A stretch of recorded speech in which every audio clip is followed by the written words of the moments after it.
بسم الله الرحمن الرحيم. الحمد لله رب العالمين والصلاة والسلام على أشرف الأنبياء والمرسلين سيدنا ومولانا أبي القاسم محمد. ذانی محترم، خطبہ قاصیہ کے اندر ہماری حوالے سے کچھ گفتگو ہوئی تھی، اور گفتگو کچھ یہاں تک پہنچی تھی کہ امام علیہ السلام نے شروع میں اس خطبے کے عزت و کبریائی کو بیان فرمایا کہ مخصوص ہے خداوند کریم کے لیے، اور خدا کسی سے بھی اس بات پر راضی نہیں ہے کہ اگر جس شخص یعنی کہ خدا کے علاوہ کوئی اور بھی شخص اگر یہ چاہے کہ وہ ردائے عزت اور کبریائی کو اپنے لیے قرار دے، تو چاہے وہ کوئی بھی ہو، چاہے اس کو اتنا ہی مقرب بندہ ہی کیوں نہ ہو، خداوند کریم اس بات کی کسی کو اجازت نہیں دیتا۔ اور اسی کی نہیں کہہ سکتے ہیں کہ جتنی بھی اطاعت و فرمان برداری ہے خداوند کریم کی، اس کے اساس اسی نقطے کے اندر ہے کہ خدا چاہتا ہے کہ اس کی اطاعت کی جائے اور عبودیت کے ساتھ انسان جو ہے اپنی زندگی گزارے باقی مخلوقات، اور کوئی شخص بھی تکبر نہ کرے اور خدا کے مقابلے میں اپنے آپ کو قرار نہ دے۔ اور اس خطبے میں پھر آگے جا کے ارشاد فرمایا کہ شیطان کا جو اصل جہاں سے مسئلہ سٹارٹ ہوا اور جہاں سے وہ بنیاد جو نافرمان برداری کی جو رکھی گئی اور عصیان جو خدا کا بندہ کریم کو کیا گیا، اس کی وجہ یہی تکبر تھا، اور اس کے دل کے اس کے وجود میں وہ جو ایک نقطہ تھا اس حوالے سے کہ میں یعنی خدا کی اطاعت کو کامل طریقے سے اس کے مقابلے میں کامل طریقے سے تسلیم نہ ہونے کی جو ایک اندر اس کے دل میں ایک چیز پائی جاتی تھی، وہ خدا بندہ کریم نے اس امتحان کے ذریعے اس سامنے لایا اور اس کو جو ہے راندہ درگاہ قرار دیا۔ اور پھر امام علیہ السلام فرماتے ہیں اس خطبے کے اندر کہ خداوند کریم کا کسی کے ساتھ ایسا نہیں ہے کہ کوئی رشتہ داری ہو، کوئی خاص تعلق ہو، کہ وہ ابلیس جس نے 6000 سال عبادت کی تھی، اس نے جب تکبر کیا تو خداوند کریم نے اس کو راندہ درگاہ قرار دیا، اس کو اپنی درگاہ سے باہر نکال دیا۔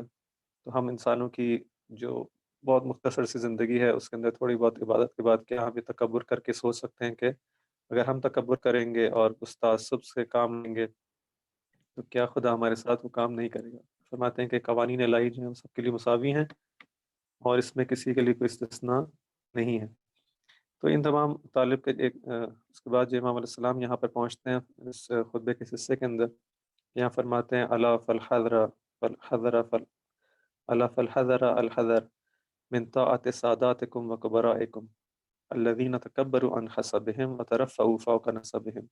وألقوا الحجینة على ربهم وجاحدوا الله على ما صنع بهم مكابرة لقضائه ومغالبة لآلائه فإنهم قواعد أساس العصبية ودعائم أركان الفتنة وسيوف اعتزاء الجاهلية فاتقوا الله ولا تكونوا لنعمه عليكم اضدادا ولا لفضله عندكم السادة۔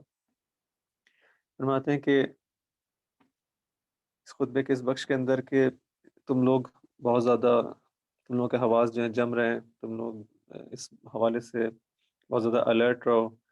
اور یہ دیکھتے رہو کہ خداوند کریم نہیں چاہتا کہ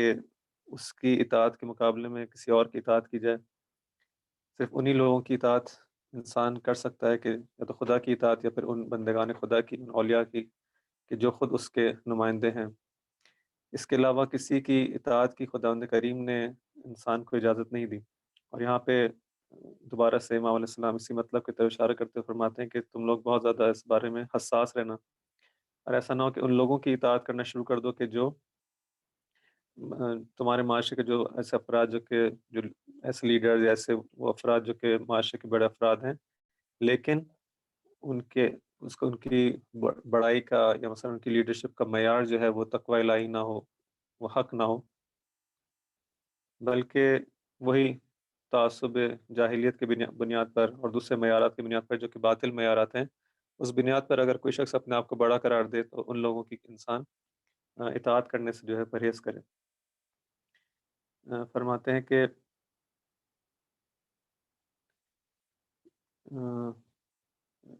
آگاہ ہو جاؤ کہ اپنے ان بزرگوں اور سرداروں کی اطاعت سے محتاط رہو کہ جنہوں نے اپنے حسب پر غرور کیا اور اپنے نسب کی بنیاد پر اونچے بننے کی کوشش کی۔ بدنما چیزوں کو اللہ کے سر ڈال دیا اور ان کے احساسات اور اس کے احسانات کا صریح انکار کر دیا۔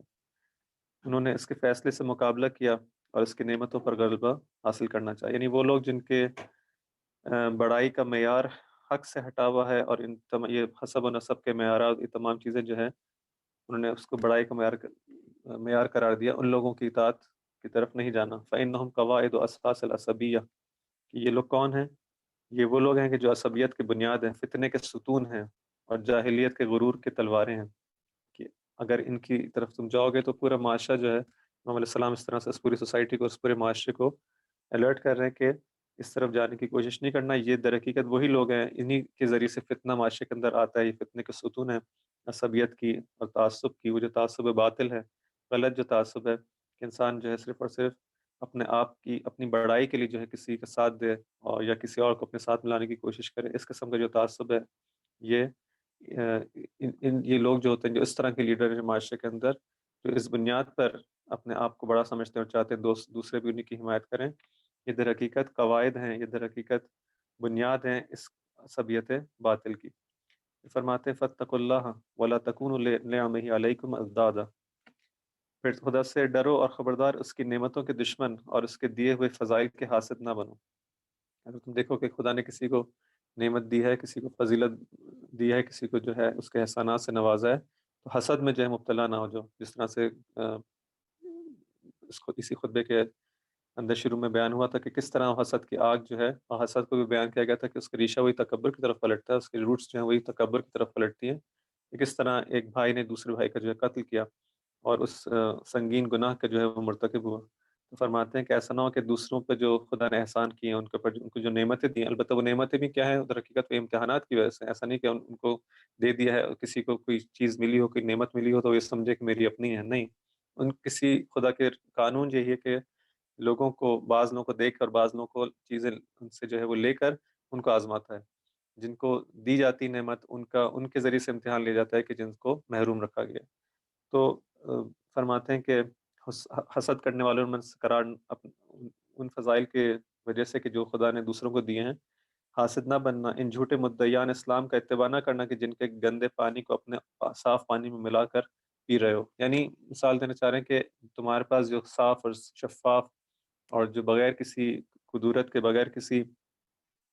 ملاوٹ کے جو دین تم تک پہنچا ہے، جو ہدایات تم کو ملی ہیں، جو تعلیمات اسلامی ہیں، اس کو ان لوگوں کی غلط تعلیمات کے ساتھ ملا کر اس کو جو ہے آپس میں اس کو خراب نہ کرنا، بلکہ وہ جو اسلام ناب ہے، جو حقیقی تعلیمات ہیں دین اسلام کی، اس کے ساتھ انسان جو ہے اسی کو اپنی زندگی میں اس پہ عمل کرنے کی کوشش کرے۔ اور ان لوگوں کی یہ جو غلط لیڈرز ہیں، جو ان نے اپنے آپ کو بلا وجہ، بغیر کسی بیس کے، بغیر کسی ایسی فضیلت کے کہ جن کے اندر ہو، بغیر کسی اس اجازت کے، بغیر اذن خدا کے اپنے آپ کو اس معاشرے کے اوپر جو ہے تھوپنا چاہا ہے، تم ان لوگوں کی اطاعت نہ کرنا۔ وَلَا تُطِيعُوا الْأَدْعِيَاءَ الَّذِينَ شَرِبْتُمْ بِصَفْوِكُمْ قَدْرَهُمْ، اور یہ ان لوگوں کو فرماتے ہیں کہ وہ لوگ جو کہ اس طرح سے ملاوٹ کرتے ہیں اور اس طرح سے چیزوں کو جو ہے وہ گدلا کر دیتے ہیں، جن کی بیماریوں کو تم نے اپنی صحت کے ساتھ مخلوط کر دیا اور جن کے باطل کو اپنے حق میں شامل کر دیا۔ یہ تقریباً تمام جملات کے اندر اسی چیز کا بیان فرما رہے ہیں کہ اس جو مکس کر دیا ان لوگوں نے چیزوں کو، حق اور باطل کو جو مکس کر دیا ہے، اس کے اندر بہت زیادہ حساس رہنا، کیونکہ عام طور پر یہ جو باطل جو رہنما ہیں، جو تم لوگوں کو اپنی اطاعت کی طرف بلاتے ہیں، ان کا کام یہی ہوتا ہے، حق اور باطل کو جو ہے اس طرح سے مکس کر کے پیش کرتے ہیں کہ انسان صحیح طرح سے تشخیص نہیں دے پاتا، اور بعض ان کی جو نعرے جو ہیں، بعض ان کے جو سلوگنز ہیں، جو اچھی اچھی باتیں اس فتنوں میں آ جاتا ہے، اور در حقیقت اس کے اندر اس کے پیچھے جو سارے جو پشت سینے جسے کہتے ہیں، اس کے پیچھے جو کچھ ہو رہا ہوتا ہے، وہ ہمارے انسان کی نظروں سے جو اوجھل ہو جاتا ہے، اور انسان سمجھتا ہے ہاں یہ جو ہے وہ صحیح بات کرنے والا ہے، اور اس دین حقیقی جو اسلام کی جو حقیقی تعلیمات ہیں اس کو چھوڑ کر ان لوگوں کی اتباع میں چلا جاتا ہے۔ تو امام علیہ السلام یہاں پہ بہت زیادہ، جس طرح سے پہلے بھی اشارہ ہوا تھا خطبے کے شروع میں، کہ یہ 40 ہجری کا جو ہے وہ یعنی آخر امام علیہ السلام کی زندگی کے آخری ایام کا جو ہے وہ خطبہ ہے۔ اس حوالے سے بھی ہمارے لیے بہت زیادہ یہ تعلیمات، اور یہ خاص طور پہ امام جو بار بار وارن کر رہے ہیں کہ دیکھو ایسا نہ ہو، دیکھو ایسا نہ ہو، یہ اس شفقت کا نتیجہ ہے، اس محبت کا نتیجہ ہے امام علیہ السلام اپنی امت سے اور مومنین سے رکھتے ہیں، کہ ان کو بار بار اس بارے میں چوکنا کر رہے ہیں کہ، اور وارن کر رہے ہیں کہ اس طرح اپنے آپ کو ان لوگوں کے حوالے نہ کرنا، کہ وہم اساس الفسوق، کہ یہ وہ لوگ ہیں کہ جو فسق و فجور کی بنیادیں ہیں وہ اخلاص العقوق اور نافرمانیوں کے ساتھ چپکے ہوئے ہیں، یعنی جہاں جہاں خدا کی نافرمانی ہے، خدا کی عصیان ہے، ہمیشہ وہیں پہ یہ پائے جاتے ہیں۔ اتخذہم ابلیس و متایا، ابلیس نے گمراہی کی ان کو جو ہے، کس کے ذریعے سے ابلیس جو ہے وہ گمراہی کا کام کرتا ہے معاشروں کے اندر؟ انہی کے ذریعے سے، انہی کو یہ ٹول بناتا ہے، انہی کے اوپر سوار ہوتا ہے، یہ متایا ضلال۔ اتخذہم ابلیس و متاع ضلال وجندا بہم، اور انہی کے ایسا ان کو اپنا لشکر بناتا ہے اور ان کے ذریعے سے پھر حملہ کرتا ہے معاشروں پر، اور ان کے ذریعے سے وہ جو ایمان کی جڑیں ہیں اس کو کاٹنے کی کوشش کرتا ہے۔ یسول علی الناس وتراجمۃ ینطق علی السنتہم، یہ وہ لوگ ہیں کہ جو اس کے ترجمان ہوتے ہیں اور جن کی زبان سے ابلیس بولتا ہے۔ در حقیقت یہ انسانوں کی صورت میں وہ شیاطین ہیں، کہ در حقیقت شیطان ابلیس جو ہے انہی کے ذریعے سے اپنی بات لوگوں تک پہنچاتا ہے۔ یہ اسپوکس مین ہیں، یہ جو ہیں ترجمان ہوتے ہیں ابلیس کے۔ استراقا لعقولہم، کیا کرتے ہیں؟ تمہاری عقلوں کو چھیننے کے لیے اور تمہاری آنکھوں میں سما جانے کے لیے اور تمہارے کانوں میں اپنی باتوں کو پھونکنے کے لیے اس نے تمہیں اپنی تیروں کا نشانہ بنایا۔ ان کے ذریعے سے تمام کام انجام دیے جاتے ہیں۔ تمہاری عقلوں پر جو پردہ پڑتا ہے، تمہیں چیزیں سمجھ میں نہیں آتی، واقعات کو جو ہے مکس کر کے پیش کیا جاتا ہے، ان کو اس طرح سے بیان کیا جاتا ہے۔ جو فتنہ جیسے ہوتا ہی ہے کہ اس کے اندر ایک تیرگی ہوتی ہے، ایک تاریکی ہوتی ہے، ایک گمراہی کا جو اندھیرا ہوتا ہے اس طرح سے پھیلا دیا جاتا ہے کہ انسان کو کچھ سوچتا نہیں کہ اس میں یہاں پہ حق کیا ہے، باطل کیا ہے۔ فرماتے ہیں کیا کرتے ہیں لوگ، شیطان کیا کرتا ہے ان کے ذریعے سے؟ استراقا لعقولکم، ان کے ذریعے سے جو ہے تمہاری عقلوں کو چھیننے کی کوشش کرتا ہے۔ وہ دخولا فی عیونکم، اور تمہاری آنکھوں میں سما جانے کے لیے جو کوشش کرتا ہے۔ ونفثا فی اسماءکم، اور تمہارے کانوں میں انہی کے ذریعے سے جو ہے وہ پھونکتا ہے۔ انہی کے ذریعے سے وہ فتنہ جو وسوسے ہیں وہ پورے معاشروں کے اندر، انسانوں کے اندر جو ہے پھیلائے جاتے ہیں۔ فجعلکم مرمى نبلہ وموطئ قدمہ ومأخذ یدہ، بس اس نے کیا کہ اس نے تمہیں اپنے تیروں کا نشانہ اور اپنے قدموں کی جولانگاہ اور اپنے ہاتھوں کا کھلونا بنایا ہے۔ یہ شیطان کس طرح سے جو ہے تم پر وار کرتا ہے، کس طرح سے تم پر حملہ آور ہوتا ہے، اور اس طرح سے تمہیں جو ہے گمراہی کی طرف، جس میں خوب مبتلا ہوا ہے، اس کی طرف جو ہے تمہیں لے آنے کی کوشش کرتا ہے۔ پھر فرماتے ہیں العبرۃ بالماضین فاعتبروا بما اصاب الامم المستكبرین من قبلکم من بأس اللہ وصولاتہ وقائعہ ومثلاتہ واتعظوا بمثاب خضوعہم ومسار جنوبہم۔ فرماتے ہیں کہ دیکھو اس سے تم سے پہلے استکبار کرنے والی قومیں پہ جن پر خدا کا عذاب نازل ہوا اور ان کا قہر نازل ہوا، اس سے عبرت حاصل کرو۔ ان کے رخساروں کے، ان کے جو کس طرح سے وہ لوگ خاک میں مل گئے، کس طرح سے جو ہے وہ ذلیل ہو گئے، کہ جن لوگوں نے اس سے پہلے مستکبرین کے اس معاشرے کے اندر جہاں پہ مستکبرین جو ہیں، جہاں پہ تکبر کرنے والے، خدا کی نافرمانی کرنے والے افراد جب اس معاشرے کے لیڈر بن گئے اور اس معاشرے کے امام بن گئے اور اس معاشرے کو جو ہے ان کی اس کو باغ دوڑ کر انہوں نے اپنے ہاتھ میں لے لیا، اور ان لوگوں نے جو ہے ان کا اس کو فالو کرنا شروع کیا، تو ان کا انجام کیا ہوا؟ استعیذ باللہ من لواقع الکبر کما تستعیذونہ من طوارق الدہر، اللہ کی بارگاہ میں تکبر کی پیداوار کی منزلوں سے اس طرح پناہ مانگو جس طرح زمانے کے حوادث سے پناہ مانگتے ہیں۔ بہت اچھا جملہ فرماتے ہیں کہ کس طرح سے تم لوگ جو ہے وہ جب طبیعی طور پر جو برائی مسائل پیش آتے ہیں معاشرے میں، کوئی زلزلہ آ گیا، کوئی سیلاب آ گیا، اس طرح کی کوئی بیماری آ گئی، کوئی وبا آ گئی، تو کس طرح سے اپنی حفاظت کے لیے پریشان ہوتے ہو، اس کے لیے جو ہے چارجوئی کرتے ہو، اس کے لیے جو ہے وہ اپنے آپ کو بچانے کی کوشش کرتے ہو۔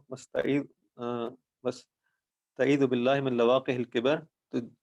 اسی طرح سے جو ہے تم جس طرح سے ان تمام طبیعی اور جو نیچرل جو ڈیزاسٹرز ہیں ان سے اپنے آپ کو بچانے کی جو ہے کوشش کرتے ہو، فرماتے ہیں اللہ کی بارگاہ میں تکبر کی پیداوار کی منزلوں سے بھی اسی طرح سے پناہ مانگو،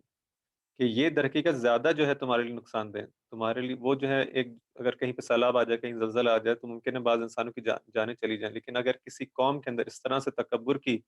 جو ایک بیس، ایک بنیاد ہے، وہ جو جڑیں ہیں اگر وہ آ جائیں، اور معاشرہ جو ہے وہ کیا ہوگا، پھر پورا معاشرہ جو ہے نافرمانی کی طرف چلا جائے گا۔ کیونکہ جو بار بار اسی مطلب کو جو ہے اس خطبے کے اندر جو بیان کرنے کی کوشش کی جا رہی ہے، اور اس کی اہمیت اسی لیے سب سے زیادہ ہے کہ اس روٹ کو امام علیہ السلام نے اس خطبے کے اندر بیان کیا کہ انسانوں دیکھو کہ نافرمانی کا ریشہ کیا ہے، نافرمانی کی روٹ کیا ہے، اس کے جڑیں کیا ہیں۔ در حقیقت وہی تکبر ہے کہ جو ہم ممکن ہے کہ انسان جو ہے اپنی ظاہری زندگی میں سمجھے کہ میں تو بہت متواضع انسان ہوں، لیکن نہیں، اس کو ہم ظاہری جو انسان کا جو ہے کسی کے ساتھ اچھی طرح سے مل لینا، ظاہری طور پہ انسان کا جو ہے وہ جھک کے ملنا نہیں، یہ فقط کافی نہیں ہے۔ بلکہ دیکھا جائے کہ آیا اگر اس کی زندگی کے اندر ذرا سی بھی نافرمانی ہے خدا کی، تو اس کی روٹ حتماً جو ہے ایک تکبر کے اندر ہے۔ کیوں جو ہے انسان تکبر کر جو ہے نافرمانی کرتا ہے خدا کی؟ کیونکہ اس کے مقابلے میں لے کے آتا ہے اپنے آپ کو، جو ہے سمجھتا ہے کہ نہیں، میں کیوں جو ہے وہ سر جھکاؤں، میں کیوں جو ہے سر تسلیم خم کروں۔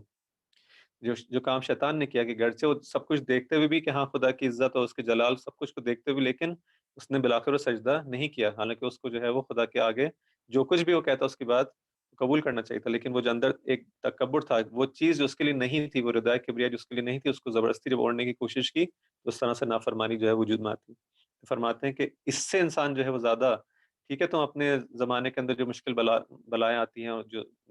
طبی جو حادثات ہوتے ہیں اس سے اپنا آپ کو بچاتے ہو، لیکن اس سے جو ہے اس سے بھی جو ہے اسی طرح سے ڈرو، اس سے اپنے آپ کو جو ہے بچانے کی کوشش کرو۔ فلور رخص اللہ فی الکبر لأحد من عبادہ لرخص فیہ لخاصۃ انبیائہ واولیائہ ولکنہ سبحانہ کرہ الیہم التکابر ورضی لہم التواضع۔ فرماتے ہیں کہ اگر پروردگار تکبر کی اجازت کسی بندے کو دے سکتا تو سب سے پہلے اپنے مخصوص انبیاء کو جو ہے وہ اور اپنے اولیاء کو اس بات کی اجازت دیتا۔ اگر تکبر جائز ہوتا تو یہ ان لوگوں کے لیے، کیونکہ ان کے اندر بالآخر تم سے کہیں زیادہ اصل کوئی کمپیریزن ہی نہیں ہے، اگر جو ہے کمپیئر کرنا چاہو تو کہاں تم لوگ اور ایک عام انسان اور کہاں وہ خدا کے اولیاء اور انبیاء علیہ السلام اور معصومین علیہ السلام، تو ان کا جو عام انسانوں سے کوئی کمپیریزن ہی نہیں ہے، جو جن کے لیے سب دنیا ہی جو ان کے لیے خلق کی گئی معصومین علیہ السلام کے لیے جن کے پاس اتنی فضیلتیں ہیں، تو اگر کوئی تکبر کا حقدار ہوتا ہے اس دنیا میں تو پھر یہ لوگ ہوتے ہیں، لیکن خدا نے ان کے لیے بھی اس کو قبول نہیں کیا کہ وہ بھی تکبر نہیں کر سکتے۔ تم لوگ جو ہے وہ اصلاً کسی بھی طرح سے یہ سوچو بھی نہیں کہ جو ہے تکبر انسان کرے اور خدا جو ہے اس سے راضی ہو سکے۔ اصلاً ایسا فعل ہے کہ جس پہ کبھی بھی خدا جو ہے راضی نہیں ہوتا۔ اگر خدا راضی ہو سکتا تو اپنے خاص بندوں کے لیے اس بات کو اجازت دیتا، پروردگار تکبر کی اجازت دیتا تو ان لوگوں کو سب سے پہلے دیتا، لیکن اس سے بے نیاز، لیکن اس نے حتیٰ ان لوگوں کے لیے بھی جو ہے وہ تکبر کو پسند نہیں کیا۔ پھر فرماتے ہیں کہ فَصَفَّ بِالْأَرْضِ فَأَلْصَقُوا بِالْأَرْضِ خُدُودَهُمْ وَأَفَّرُوا فِي التُّرَابِ وُجُوهَهُمْ وَخَفَضُوا أَجْنِحَتَهُمْ لِلْمُؤْمِنِينَ وَكَانُوا قَوْمًا مُسْتَضْعَفِينَ قد اختبرهم اللہ بالمخمصة وابتلاهم بالمجہدة وامتحنهم بالمخاوف ومخذهم بالمکارہ۔ فرماتے ہیں کہ یہ لوگ کس قسم کے لوگ تھے؟ جن لوگوں کے لیے خدا نے جن کی اتنی فضیلت ہے اس دنیا کے اندر، ان کو قرار دیا، انبیاء قرار دیا، اولیاء قرار دیا، معصومین علیہ السلام، یہ تمام لوگ جو ہے کون ہیں؟ انہوں نے اپنی اس طرح سے زندگی گزاری، ان کے تواضع کا یہ عالم تھا کہ اس طرح سے امام علیہ السلام جو الفاظ استعمال کرتے ہیں کہ اپنے رخساروں کو زمین سے چپکا دیا، یعنی اس حد تک جو ہے تواضع، اتنا زیادہ جو انسان کا جھکا ہوا ہونا، اتنا زیادہ گرا ہوا ہونا، فرماتے ہیں کہ اپنے رخساروں کو زمین سے چپکا دیا اور اپنے چہروں کو خاک پر رکھ دیا اور اپنے شانوں کو مومنین کے لیے جھکا دیا۔ اس طرح سے مومنین کے آگے جو ہے وہ متواضع تھے۔ اور ہم دیکھیں ذرا سا انسان جو ہے اپنی زندگی کے اندر کچھ ذرا سا اس کو خدا جو ہے مال دے دے، کچھ دولت دے دے، کچھ مقام دے دے، تو اس حد تک اکڑ جاتا ہے، اگر ظاہری طور پر نہ بھی تو اندرونی طور پر جو ہے اس کے اندر ایک جو تکبر آ جاتا ہے۔ اور وہ بہت ساری چیزوں کو، اس تکبر کی ایک نشانی کیا ہوتی ہے کہ چیزوں کو اپنے لیے اپنے آپ کو حقدار سمجھنے لگتا ہے انسان کہ میں اس چیز کا حقدار ہوں، یہ چیز مجھے ملنی چاہیے۔ دیکھیں آپ اسی امام علیہ السلام کی سیرت کے اندر، ان کی زندگی کے اندر، جن کی آج شب شہادت ہے، جب امام علیہ السلام مسند خلافت پر آتے ہیں تو کتنے ہی لوگ جو ہیں وہ جو شروع میں بہت دعویٰ کر رہے تھے کہ ہم آپ کے ساتھ دیں گے، فوراً ہی جیسے امام علیہ السلام حکومت شروع ہوتی ہے اور امام علیہ السلام عدل کرنا چاہتے ہیں تو فوراً جو ہے یہ لوگ، ان کے اندر یہ چیز آ گئی تھی کہ ہم حقدار ہیں، ہم نے جو اسلام کی جو ہے بڑی خدمت کی اور ہماری وجہ سے اسلام پھیلا ہے، اور اب جو ہے اپنا حق جو ہے مانگنے کے لیے، کہ خدا کی بارگاہ میں کسی کو حق حاصل نہیں تھا، تم نے اگر کسی نے خدمت کی تھی تو اس کا وظیفہ تھا، اس کی ذمہ داری تھی، نہیں کہ اب جو ہے انسان جو ہے خدا کے اوپر جو ہے وہ احسان جتانے لگے اور اس کے خلیفہ کے اوپر، اس کے امام کے اوپر جو ہے احسان جتانے لگے کہ ہم نے جو کہ یہ خدمات انجام دی ہیں تو ہمیں جو ہے دوسروں پر جو ہے فوقیت جو ہے وہ نصیب ہو۔ ایسا یہ کیوں ہوتا ہے کہ انسان کے اندر در حقیقت وہ تکبر ہوتا ہے، در حقیقت اپنے آپ کو بڑا سمجھ لگتا ہے کہ جس کی وجہ سے اس کی ایکسپیکٹیشن بڑھ جاتی ہے، جس کی وجہ سے اپنے آپ کو حقدار سمجھنے لگتا ہے۔ فرماتے ہیں کہ انبیاء کس طرح سے تھے، انبیاء اور اولیاء علیہ السلام جو ہے کس طرح سے تھے کہ اس حد تک جو ہے مومنین کے سامنے اپنے آپ کو جو ہے متواضع تھے۔ یہ سب سماج کے وہ کمزور بنا دیے جانے والے افراد تھے جن کا خدا نے بھوک سے امتحان لیا۔ لیکن خدا نے ان تمام اپنے جو عزیز بندے ہیں، جو نزدیکی بندے ہیں، ان کے لیے بھی دنیا کو، اس کی آسائشوں کو اس طرح سے مومنین کے لیے جنہوں نے خدا کے راستے میں جو قربانی عطا جو ہے انجام دی، تو ان کے لیے بھی خدا نے ایسا نہیں کہا کہ جب انہوں نے یہ کام کیا اور قربانیاں دی تو دنیا ان کے لیے جو ہے بالکل سمٹ کر آ گئی ہو اور ان کے پاس جو ہے تمام آسائشیں آ جائیں اور زندگی آسان ہو جائے. نہیں، فرماتے ہیں کہ خدا نے ان لوگوں کا امتحان لیا اور ان کی زندگی کے اندر جو ہے ممکن ہے ظاہری طور پر جو ہم دیکھیں کیا سختیاں ہی سختیاں تھیں. امیر المومنین علیہ السلام کی زندگی کو آپ دیکھیں کہ بچپن سے لے کر ان کی شہادت تک کہاں پر ہم کو ملتا ہے کہ وہ اس زندگی کے اندر جو ہے کچھ سکون آیا ہو، زندگی کے اندر جو ہے وہ بہت زیادہ جسے کہتے ہیں لگژریز آئی ہوں، زندگی کے اندر آرام آیا ہو، زندگی کے آسائش آئی. نہیں، پوری زندگی جو ہے عجیب امام علیہ السلام کی زندگی ہے. پوری زندگی جو ہے وہ آپ نے صرف کر دی خدا کی اس اسلام کو، اس دین کو جو ہے وہ پھیلانے کے لیے. لیکن کبھی بھی یہ نہیں امام علیہ السلام نے کہا کہ اب جو ہے وہ بس ہو جائے، اب جو ہے مجھ سے کتنا جو امتحان لیا جائے گا، کتنی سختی آئے گی، کتنی مشکلات آئیں گی، کتنا لوگ مجھے جو ہے وہ مجھ سے بے وفائی کریں گے، کتنا زمانہ بے وفائی کریں گے. نہیں، اصلاً تا آخر وقت تک بھی. اور پھر اس زندگی کے اوپر اس طرح سے جو ہے جو شخص پوری زندگی اس طرح سے گزار دے جس کو لوگ اس کے حق کو نہ مانیں اور جس سے اس طرح سے بے وفائی کریں، جس کو پہچانا نہ جائے زمانے کے اندر، اور وہ تمام ان بے رخیوں کے باوجود اور تمام بے وفائی کے باوجود جب وہ اس کو اس طرح سے شہید کر دیا جائے اور آخر میں ظلم کے ساتھ جو شہید کر دیا جائے، تب بھی وہ کہے کہ میں کامیاب ہوں. اس کا مطلب ہے کہ کبر کبر کا اور تکبر کا ایک ذرہ بھی اس ذات کے اندر نہیں ہے جو خالص ہے خدا کے لیے. ورنہ ذرا سا انسان جو ہے وہ کوئی اچھا کام کرے فوراً اس کی زندگی میں مشکل آ جائے تو انسان جو ہے شکوہ کرتا ہے خدا کے. ہم نے تو اتنے نیک کام کیے اور اتنا وہ کیا اور اتنا انفاق کیا اور اتنا صدقہ دیا اور اتنی نمازیں پڑھی اور اتنا نہیں مطلب کیا کیا کر لیا، اور ہماری زندگی میں اب کیوں مشکل آ رہی ہے؟ آخر ہمارے ساتھ ہی ایسا کیوں ہو رہا ہے؟ اس شخص کے ساتھ تو اس کی زندگی تو آسان ہے، میری زندگی میں کیوں مشکلات ہیں؟ لیکن دیکھیں یہ کہتا ہے فستو رب الکعبہ، ان تمام مشکلات کے بعد جو ضربت لگتی ہے تو کہتا ہے کہ میں کامیاب ہوگی. عجیب. یعنی امام علیہ السلام یعنی ایک ایسی مخلوق ہے جن کو انسان اصلا سمجھ ہی نہیں سکتا کہ جو ہے یہ کس قسم کی کا انسان تھا نہیں تھا. اس حد تک انسان جب ان کی زندگی میں غور کرتا ہے تو سندنگ رہ جاتا ہے کہ کس قسم کی زندگی ایک انسان کی بھی ہو سکتی ہے. فرماتے ہیں کہ یہ وہ لوگ ہیں کہ جو ان کے امتحان جو خدا نے بھوک سے امتحان لیا، ان کا مصائب سے آزمایا، خوفناک مراحل سے ان کا امتحان لیا، ان کو اس سے گزارا، ناخوشگوار حالات میں انہیں تہوبالا کر کے دیکھا کہ خدا جو اپنے نزدیکیوں کو، اپنے قریبیوں کو اس طرح سے ان کی زندگی کو تہوبالا کرتا ہے. جو الفاظ امام فرماتے ہیں اس طرح سے ان کی زندگیوں کے اندر مشکلات آتی ہیں، اور یہ خدا کی محبت کی علامت ہوتی ہے. نہیں کہ انسان جو ہے خود اس سے کہے کہ یہ کیا میری زندگی جو ہے مشکلات میں. خدا کی جو مقرب ترین بندہ ہے رسول خدا صلی اللہ علیہ وسلم کی جو ذات ہے، مقرب ترین جو بندہ ہے خدا کا، اس کی زندگی فرماتے ہیں کہ جتنی اذیت مجھے ہوئی کسی کو نہیں ہوئی. تو انسان جو ہے اور جتنے فخر کے اندر انہوں نے زندگی گزاری، اسی طرح پہ امام علیہ السلام جو ان کے نائب برحق، ان کی زندگیوں کو اگر دیکھا جائے تو اس حد تک سختیوں کی زندگی کہ انسان اصلا سوچتا ہے تو جو ہے اس برداشت نہیں کر پاتا انسان کہ کیسے انہوں نے زندگی گزاری ہوگی. لیکن یہ وہ لوگ ہیں کہ جن کا خدا اس طرح سے امتحان لیتا ہے. فلا تعتبروا الرضا والسخط بالمال والولد جہلا بمواقع الفتنہ. فرماتے ہیں کہ خبردار خدا کی خوشنودی اور ناراضگی کا معیار مال اور اولاد کو قرار نہ دینا. کہ اگر کسی کی زندگی میں دیکھو کہ مال ہے تو اس کا مطلب ہے خدا اس سے خوش ہے. کسی کو خدا نے اولاد زیادہ دی ہے تو خدا اس سے خوش ہے. کسی کے پاس مال نہیں ہے، فقر و تنگستی کی زندگی گزار رہا ہے، اس کا مطلب ہے کہ خدا اس سے راضی نہیں ہے، اس کا تو کوئی معیار ہی نہیں ہے، اس کا تو کوئی مقام ہی نہیں ہے. اگر ایسا ہوتا تو امیر المومنین کی زندگی کیوں فقر میں گزرتی؟ اگر ایسا ہوتا تو رسول خدا کی زندگی کیوں فقر میں گزرتی؟ فرماتے کہ مال اور اولاد کو کبھی اس طرح سے جو ہے معیار قرار نہ دینا کہ تم فتنے کی منزلوں کو نہیں پہچان، تو نہیں جانتے کہ خدا کس طرح سے فتنے پہ یعنی امتحان کی جو خدا کس طرح سے امتحان لیتا ہے ہمیں نہیں معلوم. کبھی انسان کو دے کر امتحان لیتا ہے، کبھی اس سے لے کر امتحان لیتا ہے. تو یہ چیزیں اصلاً کو معیار نہیں ہے کہ مال اور اولاد کا ہونا یا نہ ہونا. اور تمہیں نہیں معلوم کہ خدا مالداری اور اقتدار سے کس طرح سے امتحان لیتا ہے. کسی کو جو ہے وہ اقتدار دیتا ہے، کسی اقتدار چھین لیتا ہے. یہ تمام چیزیں جو ہیں وہ انسانوں کی زندگی میں آتی رہتی ہیں، لیکن یہ معیار نہیں بنتا انسان کا خدا کے نزدیک ہونے یا اس سے دور ہونے کا. وقد قال سبحانہ وتعالی ایحسبون انما نمدهم به من مال وبنین نصارع لهم في الخیرات بل لا یشعرون. پھر اس آیت کو جو ہے کوٹ کرتے ہیں کہ کیا یہ لوگ یہ خیال کرتے ہیں کہ اگر ہم کسی کو مال اور اولاد دیں گے تو ہم جیسے ان کی نیکیوں میں اضافہ کر رہے ہیں؟ نہیں، اس کا کوئی تعلق نہیں. بل لا یہ لوگ اس شعور نہیں رکھتے کہ آخر یہ نیکیوں ان آسائشوں کا زندگی میں آنا، اس مال اور اولاد کا آنا، اس کا کوئی اس سے تعلق نہیں ہے. بلکہ چہ بسا انسان جو ہے وہ ان مال اور اولاد اور باقی جو نعمتوں کی، جو مال اور اولاد کا ذکر اس لیے ہوتا ہے کہ بہت زیادہ واضح جو نعمت انسان کی زندگی میں ہے یہی ہوتی ہیں. لیکن اگر جتنی بھی نعمتیں خدا دے رہا ہے تو بہت سی مرتبہ ان لوگوں کو نعمت دی جاتی ہے کہ جو خدا سے دور ہوتے ہیں، اور خدا اتنا زیادہ جب دیکھ لیتا ہے کہ یہ مجھ سے نزدیک نہیں آ رہے اور جو گمراہ ہوتے چلے جا رہے ہیں، اور ان کا کوئی تمام ان کے اوپر جسے کہتے ہیں حجت تمام ہو جاتی ہے اور قبول نہیں کرتے حق کو، تو ان نعمتوں کو مزید بڑھا دیتا ہے کہ لوگ اور جو ہیں وہ ان پر حجت تمام ہو جائے۔ تو یہ کوئی علامت نہیں ہوتی کہ انسان، وہ شخص جو کہ اس کے پاس اتنی نعمتیں موجود ہیں، اس کی زندگی اچھی گزر رہی نہیں، اس کی زندگی شاید اور زیادہ بدبختی کی زندگی ہے۔ فإن اللہ سبحانہ یختبر عبادہ المستکبرین فی انفسہم بأولیائہ المستضعفین فی اعینہم۔ خدا فرماتے ہیں، امام فرماتے ہیں کہ اللہ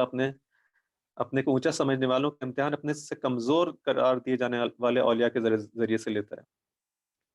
اور پھر یہاں پہ جب یہ بات کہتے ہیں کہ مستکبرین جو ہے ان کا امتحان کس کے ذریعے سے لیا جاتا ہے، وہ اولیاء جو بظاہر بہت زیادہ، جن کی زندگی جو ہے جسے کہتے ہیں کہ ظاہری لحاظ سے ایک مشکل اور فقر کی زندگی ہے، پست زندگی ہے، ظاہری امکانات کے لحاظ سے ان کے پاس امکانات نہیں ہیں، ایسے افراد جن کا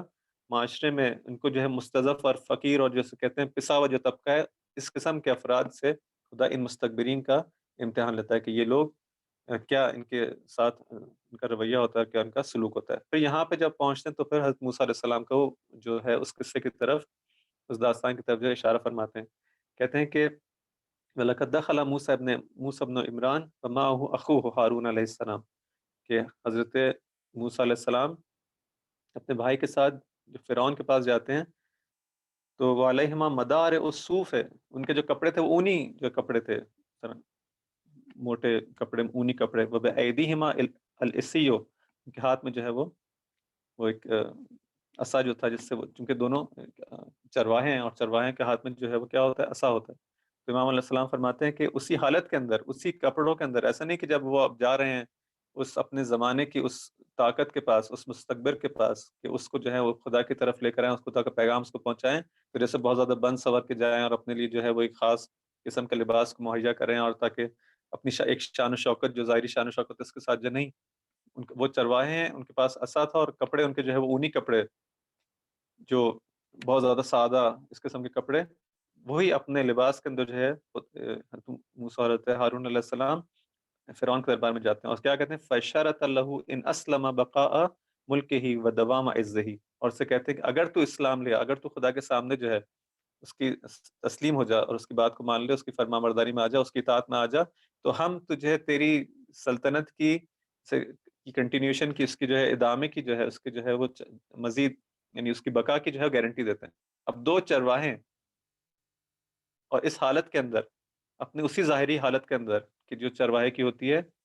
اپنا عصا لے کر اپنے زمانے کے اس شخص کے جو ادعا کرتا ہے ربوبیت کا، کہ انا ربکم الاعلی کا جو ادعا کرتا ہے، اس کے سامنے آ کے کہیں کہ اگر تو تسلیم ہو جا اور اطاعت خدا کے اندر آ جا، تو ہم تجھے ضمانت دیتے ہیں تیرے ملک کی اور تیرے سلطنت کی بقا کی۔ یہ کہنا یہ کتنا بڑا امتحان ہے حضرت موسیٰ علیہ السلام کا۔ اس طرف سے بھی آپ دیکھیں کہ اس نبی کا خدا کہہ رہے جاؤ جا کے یہ بات پہنچا دو۔ اب اس نبی کے عزم کا آپ دیکھیں، فرماتے ہیں کہ ظاہری طور پر ہم کوئی اولیاء اور جو انبیاء ہیں، ہم کو کیا نظر آتے ہیں کہ یہ لوگ جو ہے بہت زیادہ سادہ ہیں، بہت زیادہ متواضع ہیں، بہت زیادہ جو ہے ان کی زندگی کے اندر فقر و فاقہ اور یہ چیزیں نظر آتی ہیں، لیکن ان کا عزم دیکھیں کہ خدا ان سے جب کہتا ہے کہ کام کرو تو کس عزم کے ساتھ جو ہے، کس ارادے کے ساتھ دیتے ہیں۔ یہاں سے پتہ چلتا ہے ان کی بڑائی، یہاں سے پتہ چلتا ہے کہ ایک عام انسان جو ہے کہاں، اور یہ اولیاء اور انبیاء علیہ السلام کہاں۔ یہاں سے پھر انسان ان کے سامنے جو ہے ان کی عظمت کا اقرار کرتا ہے کہ یہ کتنے، کس قسم کے افراد تھے اپنے عزم کے لحاظ سے اور اپنے۔ عجیب ہے یہ واقعہ بھی، جہاں پہ حضرت موسیٰ علیہ السلام کا جو واقعہ ہے کہ جو کہا جاتا ہے کہ جائیں، تو ظاہری بات ہے اس زمانے کے جو بادشاہ ہے فرعون، اپنے اس غرور کے اندر اور تکبر کے اندر، اور اس طرح تو نہیں ہے کہ ہر انسان جو ہے جو جس کو بھی اجازت ہو وہ سر اٹھائے جو ہے اس کے دربار میں چلا جائے، نہیں، ظاہری بات ہے کہ اس شان و شوکت کا جو اس نے ادعا کیا ہے اور غلط ادعا کیا ہے، جھوٹا ادعا کیا ہے، تو اس کا جو بھی پروٹوکول ہے اس کے بغیر تو انسان وہاں اس کے پاس نہیں پہنچ سکتا۔ تو اس جو احادیث میں جس طرح سے بیان ہوتا ہے کہ جس طرح سے بادشاہوں کے پاس کچھ ہوتے تھے افراد جو ان کو ہنسایا کرتے تھے اور ان کی جو تفریح اور انٹرٹینمنٹ کا جو ہے وہ کام کیا کرتے تھے، تو فرعون کے پاس بھی جو ہے ایک ایسا شخص تھا کہ جو جب ان کا ایسے مواقع پر جو ہے جو ہنسانے کا کام اور اس طرح کے کام انجام دیا کرتا تھا، جو مختلف ایکٹنگز کیا کرتا تھا، مختلف جو ادائیں نکال کے، اور اس طرح تاکہ ان کو خوش رکھا جائے۔ تو جب حضرت موسیٰ علیہ السلام اور حضرت ہارون علیہ السلام جب آتے ہیں دربار کے اس یعنی اس جو بھی محل تھا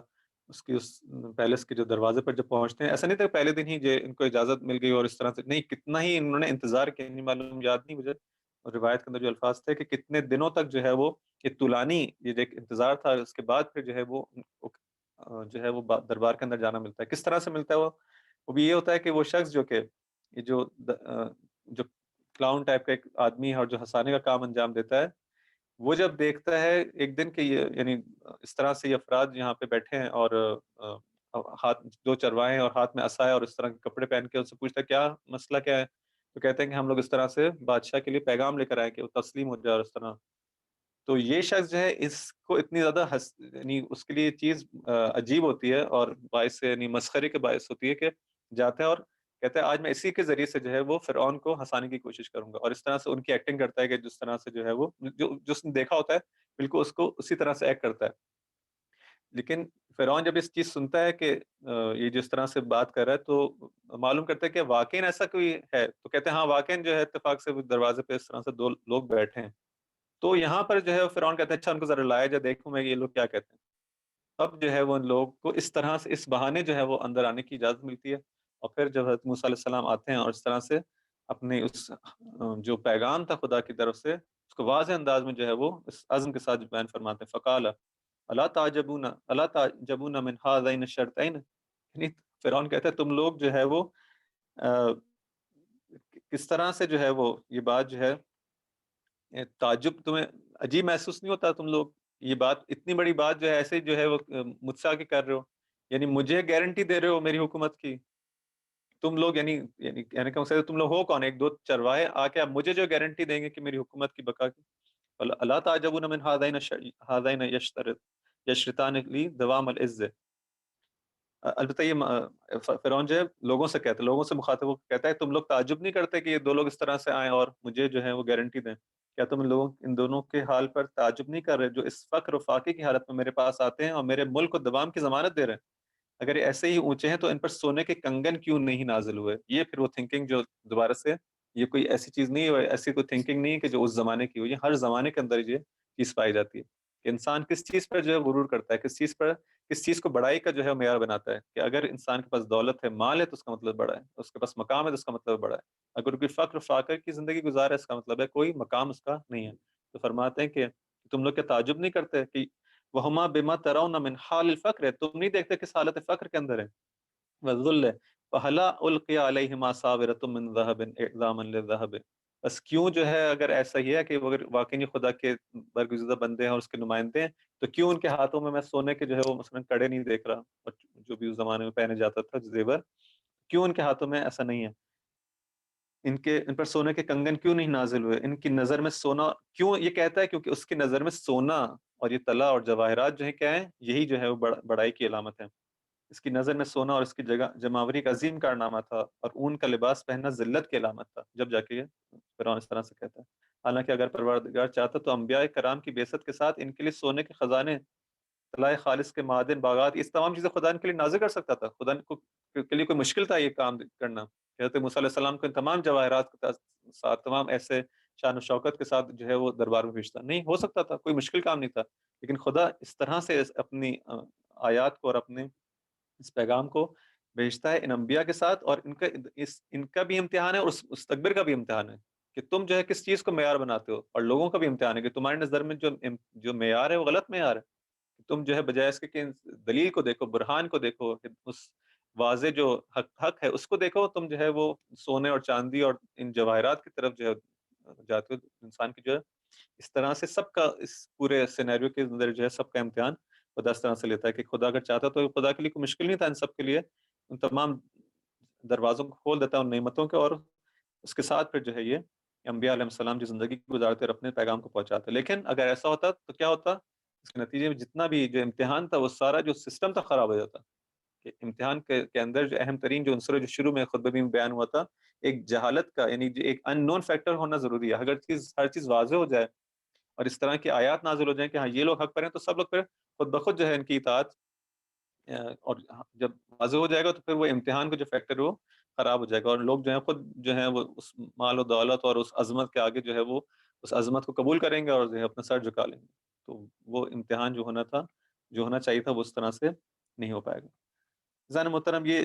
وہ خطبہ ہے کہ جس کے اندر کس طرح سے امام علیہ السلام ان تمام چیزوں کو جو ہے مختلف مثالوں کے ذریعے سے، مختلف داستانوں کے ذریعے سے جو ہم تک بیان کرنے کی کوشش کرتے ہیں کہ کسی طرح سے انسان کے دل سے جو ہے تکبر اور یہ جو غرور اور یہ جو چیز ہے یہ انسان اپنے دل سے نکال سکے. میرے خیال میں آج چونکہ امام علیہ السلام کی جو شہادت کی رات ہے، اس حوالے سے اس خطبے کو انسان دیکھے، باقی امام علیہ السلام کے جو اور فرامین ہے، باقی پوری زندگی ہے، اس پر انسان اگر غور کرتا ہے تو عجیب ہے کس طرح سے امام علیہ السلام چاہ رہے ہیں کہ کسی طرح سے ان لوگوں کو جو ہے وہ ہدایت کی طرف لے آؤں، کسی طرح سے ان لوگوں کو یہ لوگ فرما برداری کا راستہ اختیار کر لیں، حق کے اوپر آ جائیں، اس گمراہی کے راستے کو چھوڑ دیں. لیکن عجیب ہے امام علیہ السلام کی زندگی کو آپ دیکھیں، جب مسند خلافت پر آتے ہیں اور واضح طور پر اس مطلب کو بیان کرتے ہیں کہ دیکھو جو میں آؤں گا اور حکومت کروں گا تو تم لوگ برداشت نہیں کر سکو گے، لیکن سب لوگ ہیں اس جوش و جذبے کے اندر آ کے کہتے نہیں امام علیہ السلام ہم آپ کی اطاعت کریں گے، بیعت کریں گے. اور یہ تمام چیزیں سامنے آتی ہیں اور وقت گزرتا ہے، امام علیہ السلام جو ہے جنگ جمل ہوتی ہے، جنگ صفین ہوتی ہے، جنگ نہروان ہوتی ہے، اور یہ اس طرح سے امام علیہ السلام مختلف جنگوں کے بعد اب دیکھ رہے ہیں کہ لوگ جو ہیں وہ خستہ ہو گئے. لوگ امام علیہ السلام لوگوں کو بلاتے ہیں، جنگ کی طرف بلاتے ہیں، لوگ اصلاً انکار کرتے ہیں. کتنے ہی ہمارے پاس جو خطبے ایسے ہم کو ملتے ہیں نہج البلاغہ کے اندر کہ جو اس مطلب کی طرف اشارہ فرماتے ہیں. میں ایک مثال کے طور پر جو ہے یہاں پہ اگر بیان کرنا چاہوں تو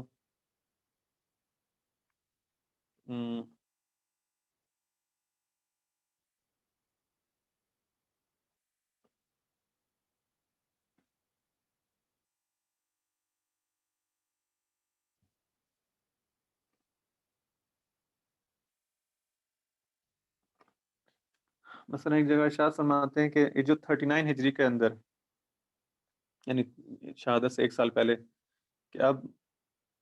طرف مقابل کی طرف سے جب یہ امام علیہ السلام جنگ صفین سے بھی جو ہے وہ حکمیت کا واقعہ پیش آتا ہے اور ابو موسیٰ اشعری جو ہے اور عمرو بن عاص جو ہے وہ ایک کام کرتے ہیں اور امام علیہ السلام کو خل کر دیتے ہیں. وہاں پہ جو ہے معاویہ جو ہے وہ خلیفہ ہونے کا اعلان کر دیتا ہے. امام علیہ السلام کوفہ میں آ جاتے ہیں، وہاں پہ شام میں، اور ہر کچھ عرصے بعد جو ہے وہ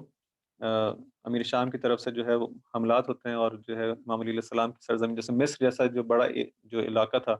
جو امام علیہ السلام کی سرزمین جو اسلامی تھی، اس کا جو اہم ترین جو صوبہ تھا وہ بھی امام علیہ السلام کے ہاتھ سے نکل جاتا ہے. اور اس طرح سے محمد ابن ابی بکر کی جو شہادت واقع ہوتی ہے، اس سے پہلے مالک اشتر کی جو ہے شہادت واقع ہوتی ہے. امام علیہ السلام کے 2 عظیم اسی مصر کی حکومت کے حوالے سے جو ہے ان کی شہادت واقع ہوتی ہے. اور اسی طرح بہت سارے واقعات جو ہو رہے ہیں ان تمام کے اندر جو ہے امام علیہ السلام اب جب لوگوں کو بلانا چاہتے ہیں، جنگ نہروان سے جب امام علیہ السلام پلٹ رہے تھے اور 38 ہجری کے اندر جب پلٹتے ہیں، اسی وقت امام علیہ السلام نے کہا کہ ہم لوگ یہاں سے جب وہ کامیاب ہو جاتے ہیں اور خوارج کا فتنہ جو ہے اس کو کچل دیتے ہیں، امام علیہ السلام کہتے ہیں کہ اصل جو فتنہ ہے، اصل وہاں پہ ہم لوگ دوبارہ جائیں گے شام کی طرف اور جو ہے یہ ایک ہمیشہ کے لیے اس فتنے کو جو ہے وہ ختم کر دیا جائے. لیکن لوگ جو ہیں وہ اصل جب امام علیہ السلام کہتے ہیں کہ اب یہاں سے ہم کو شام کی طرف جانا ہے جنگ کے لیے، تو لوگ بہانہ بنانا شروع کرتے ہیں کہ ابھی جو ہے ابھی ہم نے جنگ سے آئے ہیں، ابھی تو ہم مجروح ہیں، ابھی تو زخمی ہیں، ابھی تھوڑا ٹائم لینے دیں، ابھی ہم کو تھوڑا سا دوبارہ سے اپنی قوت کو جمع کرنے دیں. اور اس طرح سے مختلف جو ہے بہانے بناتے ہیں. امام علیہ السلام اس حد تک جو ہے وہ ان سے بیزار آ جاتے ہیں اور کتنی خطبات کے اندر جو ہے اپنی اس بیزاری کا کہ میں تم لوگ کو بلاتا ہوں لیکن تم اطاعت نہیں کرتے. عجیب ہے، امام علیہ السلام کی زندگی کے آخری جو ایام ہیں ان ایام سے جو کہ اس رسول خدا کی رحلت کے بعد کے جو واقعات ہیں وہ مظلومیت سے کم مظلومیت نہیں امام علیہ السلام کی، کہ جہاں پہ امام علیہ السلام کو اس طرح سے لوگ جو ہیں اطاعت کرنے والے جو لوگ ہیں امام علیہ السلام کا ساتھ چھوڑ جاتے ہیں. بہت کم افراد ہیں کہ جو امام علیہ السلام کا ساتھ دینے والے ہیں. تو فرماتے ہیں جیسے اس خطبے کے اندر ہے، خطبہ نمبر 69 کے اندر، کہ کب تک میں تمہارے ساتھ وہ نرمی کا برتاؤ کروں جو بیمار اونٹ کے ساتھ کیا جاتا ہے، جس اندر سے جو ہے جس کا کوہان جو بالکل کھوکھلا ہو گیا ہو، اور یا اس بوسیدہ کپڑے کے ساتھ یا اس ایسا برتاؤ کہ جو ایک بوسیدہ کپڑے کے ساتھ جو ہے وہ کیا جاتا ہو. کلما حیست من جانب تہتکت من آخر، جیسے جب ایک طرف سے سیا جاتا ہے تو دوسری طرف سے پھٹ جاتا ہے. امام علیہ السلام اپنی امت کی ان حالات کو بیان فرماتے ہیں کہ کیا کروں میں، کبھی اس طرح سے اس طرف سے انسان جو ہے وہ اس کو صحیح کرنے کی کوشش کرتا ہے تو وہاں سے ایک مسئلہ اٹھ جاتا ہے، وہاں صحیح کرتا ہوں تو ایک تیسری جگہ سے مسئلہ اٹھ، ایک ایسا بوسیدہ کپڑا کہ جس پہ یہاں پیوند لگایا جاتا ہے وہاں سے پھٹ جاتا ہے، وہاں پہ پیوند لگایا تو وہاں سے پھٹ جاتا ہے. اس قسم کے تم لوگ ہو. کسی طرح سے امام علیہ السلام جو ہے ان کو ہر طرح سے کوشش کی امام نے کہ ان کی اصلاح کرنے کی، ان کو ہدایت کرنے کی، لیکن یہ امام علیہ السلام کو اس حد تک جو ہے وہ اذیت اور آزار دینے والے. کلما اطل علیکم منصر من مناصر اہل الشام اغلق کل رجل منکم بابہ. اور جب بھی کہتے ہیں کہ شام کا کوئی دستہ تمہارے کسی دستے کے سامنے آتا ہے تو تم میں سے ہر شخص اپنے گھر کا دروازہ بند کر لیتا ہے، یعنی کوئی جنگ پہ جانے کو تیار نہیں ہے. یہ حالات ہو گئے ہیں ان 3 جنگوں کے بعد. امام علیہ السلام کے حالات بہت مختلف ہو گئے ہیں. امام علیہ السلام کے جو نزدیکی ساتھی ہیں کتنے ہی ان میں سے شہید ہو چکے ہیں، اور اسی لیے جو امام علیہ السلام عمار اور ان لوگوں کو جو ہے وہ یاد کر کے روایا کرتے تھے. فرماتے ہیں کہ جب تم لوگ اپنے گھروں کا دروازہ بند کر لیتے ہو، کتنی اسی جو امام علیہ السلام نے جو ہے وہ حضرت محمد ابن ابی بکر جو ہیں جب وہ مصر کے اندر ہوتے ہیں اور امام علیہ السلام کو بلاتے ہیں کہ یہاں پہ جو ہے وہ عمرو ابن عاص جو ایک بڑا لشکر لے کر آ رہا ہے 6000 کا، مجھے جو ہے لشکر کی ضرورت ہے، مجھے ایک اس کی پشت پناہی کی ضرورت ہے. تو امام سے کہتے ہیں ٹھیک ہے تم جا کے لڑو، میں یہاں سے جو ہے تمہارے لیے اس کا بندوبست کروں گا. جب امام علیہ السلام جو ہے ابھی وہاں پہ محمد ابن ابی بکر کو شہید کر دیا جاتا ہے، امام علیہ السلام تک اطلاع ظاہری بات اس زمانے میں اتنے تیزی سے اطلاعات نہیں ملتی تھیں. امام علیہ السلام ابھی یہاں پہ لوگوں کو جمع کرنے ہی میں جو ہے ٹائم نکل جاتا ہے کہ محمد ابن ابی بکر شہید ہو جاتے ہیں. 50 دن جو ہے ظاہراً ایک حدیث کے اندر ایک اس کے مطابق روایت کے مطابق 50 دن تک امام علیہ السلام کہتے ہیں چلو چلو چلو، کہ چلنے کو تیار نہیں ہوتا. کہ اس جو ہے وہ آج آخر میں مشکل سے 2000 افراد جو ہیں، مشکل سے 2000 وہاں سے 6000 افراد کا لشکر آیا صرف ایک اس کے لیے. اور یہاں پہ امام علیہ السلام جو ہے امیر المومنین، اس جس جوش جذبے کے ساتھ جن لوگوں نے بیعت کی تھی، امام علیہ السلام 50 دن تک کہتے ہیں تو 2000 افراد جو ہیں جمع ہوتے ہیں، اور پھر جو ہے وہ معلوم ہوتا ہے کہ ان کو تو شہید کر دیا گیا. یہ امام علیہ السلام کی مظلومیت. فرماتے ہیں کہ ون حجر ان حجارت ضبط فی حجرها، کہ اس طرح سے ہو جاتا ہے کہ جس طرح سے کوئی سوراخ کے اندر جو کوئی انسان جو ہے وہ کوئی چھپ جائے، کوئی جو مخلوقات ہیں جو اندر اس طرح سے اپنا آپ کو چھپا لیتی ہیں کہ کسی طرح سے جنگ اور اس سے جو ہے فرار کرنے کے لیے. الذلیل واللہ من نصرتموہ، جی فرماتے ہیں کہ اللہ کی قسم ذلیل وہ ہوگا جس کو تم جیسے مددگار ہوں گے. اس حد تک جو ہے امام علیہ السلام ان لوگوں سے جسے کہتے ہیں کہ خستہ ہو چکے تھے. کہتے ہیں وہ شخص جو جن کی تم نصرت کرنے والے ہو کتنا جو ہے وہ ومن رمی بکم فقد رمی بافوق ناصل، جو تمہارے ذریعے تیر اندازی کرے گا گویا وہ بالکل یعنی اس طرح سے کوئی کارآمد نہیں ہے جس طرح جو تمہارے ذریعے سے تیر اندازی کرے کہ جس کا جو ہے پیکانی جو ہے اس کا تیر جو ہے وہ کبھی نشانے پہ نہ لگے. انکم واللہ لکثیر فی الباحات، تم خدا کی قسم تم سینے خانے میں بہت دکھائی دیتے ہو. یعنی جب حالات عادی ہوں، بڑی بڑی باتیں کرنے والے بہت ہو، قلیل تحت الرایات، لیکن جب تم کو لشکر کے اندر ایک پرچم کے نیچے اس لشکر کے اندر جمع کرنے کے لیے بولا جاتا ہے تو کتنے قلیل رہ جاتے ہو. وَإِنِّي لَعَالِمٌ بِمَا يُصْلِحُكُمْ، میں تمہاری اصلاح کا طریقہ جانتا ہوں. وَيُقِيكُمْ أَوْدَكُمْ أَوَدَكُمْ، اور تمہیں سیدھا کر سکتا ہوں. مجھے معلوم ہے کس طرح سے دوسرے جس طرح حکمران ہوتے ہیں جو اپنی عوام کو سیدھا کر کے رکھتے ہیں، میں بھی یہ کام کر سکتا ہوں. وَلَكِنِّي لَا أَرَى إِصْلَاحَكُمْ بِأَفْسَادِ نَفْسِي، لیکن کیا کروں کہ اپنے دین کو برباد کر کے تمہاری اصلاح نہیں کر سکتا. میں وہ ظالمانہ طریقے تو اختیار نہیں کر سکتا کہ تم لوگوں کو ظلم کر کے تم لوگوں پہ جب اس طرح سے جو ہے تم لوگ کو زبردستی جنگوں کی طرف لے جاؤں اور اس طرح سے دوسرے حکمران کرتے ہیں. مجھے بھی تمام طریقے جو ہے معلوم ہے کہ کیا کیا کیا جاتا ہے، لیکن میں اپنے دین کو برباد کر کے کس طرح سے کام کر سکتا ہوں.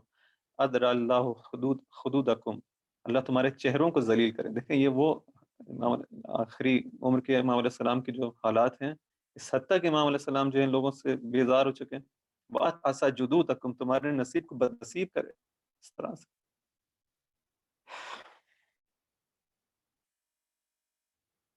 فرماتے ہیں کہ لا تعرفون الحق معرفتکم الباطل، تم حق کو اس طرح سے نہیں پہچانتے جس طرح سے باطل کی معرفت رکھتے ہو. ولا تبطلون الباطل کابطالکم الحق، تم باطل کو اس طرح سے باطل قرار نہیں دیتے جس طرح سے حق کو غلط ٹھہراتے ہو. میں تمہارے سامنے حق کا ایک ولی خدا، ایک حجت خدا، امام، امیر المومنین، اس کو زندگی کو تم جانتے ہو کہ میں نے پھر زندگی کس طرح سے گزاری ہے اور کب تم پہ ظلم کیا ہے، کب تمہارے ساتھ جو ہے برائی کی. تمام چیزوں کے باوجود جو ہے وہ تم حق کو جو ہے باطل کرنے، حق کو ختم کرنے کے لیے جو ہے وہ آمادہ ہو، لیکن باطل کو ختم کرنے کے لیے میدان میں نہیں آتے۔ یہ امیر المومنین کی سخت، یعنی زندگی کا انسان جو غور کرے تو کب امام علیہ السلام کو جو ہے وہ چین کا سانس، سکون کا سانس جو ہے وہ ملا۔ کتنی ہی خطبات میں امام علیہ السلام جو ہے وہ اس طرح سے آخر عمر کے اندر ان لوگوں سے تھک چکے ہیں اور کہتے ہیں کہ مجھے خدا جلد اٹھا لے، کہ لوگوں سے جو ہے امام سے برداشت نہیں ہوتا ان لوگوں کی جو بہانے بازی لوگ کرتے ہیں، جس طرح سے امام علیہ السلام کا ساتھ نہیں دیتے۔ اور آخر میں شب آتی ہے بالآخر کے امام علیہ السلام کو 19 رمضان کے صبح نماز میں جو ضربت لگتی ہے، لیکن امام علیہ السلام جیسے ضربت لگتی ہے تو امام علیہ السلام فرماتے ہیں فزت ورب الکعبہ، خدا کی قسم میں کامیاب ہو گیا۔ عجیب ہے، فرماتے ہیں کہ جب امام علیہ السلام کو ضربت لگتی ہے تو امام ہاؤ زاری و گریو زاری اور چیخو پکار نہیں کرتے، بلکہ امام حسن آتے ہیں، اس نماز کو کنٹینیو کرتے ہیں، نماز کے بعد اپنے بابا کا سر اپنے دامن میں لیتے ہیں۔ امام حسن علیہ السلام گریہ کرنا شروع کرتے ہیں، جب گریہ کرتے ہیں تو امام علیہ السلام کے آنسو حضرت علی علیہ السلام کے چہرے پر گرتے ہیں۔ امام علیہ السلام جو ہے امام حسن علیہ السلام کو تسلیت پیش کرتے ہیں، ان کو دلاسا دینے کی کوشش کرتے ہیں، بیٹا حسن گریہ نہ کرو۔ امام علی علیہ السلام اپنے بیٹے کو دلاسا دینا شروع کرتے ہیں، بیٹا گریہ نہ کرو۔ بالآخر امام علیہ السلام کو گھر کی طرف جو ہے لے جایا جاتا ہے۔ امام علیہ السلام ایک غشی کی حالت میں ہے، بیٹھا نہیں جاتا امام علیہ السلام سے، کبھی اس طرف گرتے ہیں کبھی اس طرف گرتے ہیں۔ بالآخر امام علیہ السلام کوفہ میں اپنے اس گھر پہ جب پہنچتے ہیں، ایک غوغا، ایک جو ہے شور و گل مچ جاتا ہے۔ امام علیہ السلام جب گھر میں لایا جاتا ہے، ایک گریو زاری ہے۔ امام حسین علیہ السلام جو ہے اس حد تک گریہ کرتے ہیں کہ امام علی علیہ السلام امام حسین کو دیکھ کے ان کو دلاسا دیتے ہیں اور کہتے ہیں بیٹا حسین گریہ نہ کرو اور صبر سے کام لو۔ بالآخر گھر میں لایا جاتا ہے اور امام علیہ السلام فرماتے ہیں مجھے اس جگہ پہ لے جاؤ جہاں میں عبادت کیا کرتا تھا۔ امام علیہ السلام کو ان کے مصلی عبادت پر لیا جاتا ہے، اس قطاع میں لیا جاتا ہے جہاں پہ امام عبادت کیا کرتے تھے۔ یہاں پر آپ کی بیٹی ہیں جو آپ کو دیکھنے کے لیے آتی ہیں، زینب ام کلثوم آتی ہے، اپنے بابا کے پاس بیٹھتی ہیں اور گریہ کرنا شروع کرتی ہیں۔ اس سے پہلے تک امام حسن علیہ السلام کو دیکھ کے، امام حسن علیہ السلام کو دیکھ کے امیر المومنین ان کو دلاسا دیا کر رہا تھا، لیکن جب اپنی بیٹیوں کو گریہ کرتے دیکھتے ہیں تو یہاں امام علیہ السلام سے رہا نہیں جاتا اور پھر خود بھی گریہ کرنا شروع کرتے، ہائے ہائے گریہ کرتے ہیں۔ یہاں پہ امام علیہ السلام نے حضرت زینب سلام اللہ علیہ کا گریہ دیکھ کے خود بھی گریہ کرنا شروع کر دیا، لیکن نہیں معلوم اس دن جب بی بی زر اس حالت میں جب اپنے بھائی پہ گریہ کر رہے ہوں گے، آج امام علیہ السلام موجود ہیں اور ان کو گریہ کرنے سے روک رہے ہیں، ان کو دلاسا دے رہے ہیں، لیکن اس دن جب کوئی نہیں ہوگا اس بی بی کا چپ کرانے والا، اس بی بی کو دلاسا دینے والا، نہیں معلوم اس دن امیر المومنین کے دل پر کیا گزرے۔ لعنت اللہ علی القوم الظالمین، خدا ہماری اس عبادت قبول فرما۔ اے خدا ہمیں امام علیہ السلام کے ایسے فرما برداروں میں سے قرار دے، ایسے جانثاروں میں سے قرار دے، ایسے شیعوں میں سے قرار دے کہ ان کے دل کی